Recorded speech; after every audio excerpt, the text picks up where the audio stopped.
చూస్తున్న వీడియోలో బఫే ప్లేట్స్కు సంబంధించిన రా మెటీరియల్ షీట్లు స్వయంగా మా ఫ్యాక్టరీలోనే తయారవుతాయని మీకు అందరికీ తెలియజేస్తున్నాను. ఎవరైతే పేపర్ ప్లేట్కు సంబంధించిన కొత్త మిషన్లు మా దగ్గర కొంటారో వారికి మాత్రమే రా మెటీరియల్ సదుపాయం కలదని మీకు అందరికీ తెలియజేస్తున్నాను. మా దగ్గర 2 రకాల బఫే ప్లేట్ రా మెటీరియల్ షీట్లు అందుబాటులో కలవు.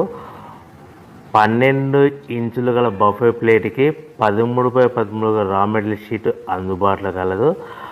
13 గల ప్లేటు తయారైన ప్లేట్కి 14x14 రా మెటీరియల్ షీటు అందుబాటులో కలవు.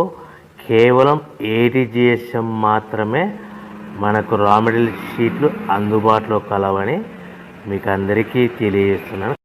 ముఖ్య గమనిక: పేపర్ ప్లేట్ బిజినెస్ ప్రారంభించడానికి కావలసిన మిషను, ముడిసరుకు, రా మెటీరియల్ కొనుక్కొని తయారు చేసిన పేపర్ ప్లేట్స్ మీ ఊరిలో సొంతంగా అమ్ముకోవాలి.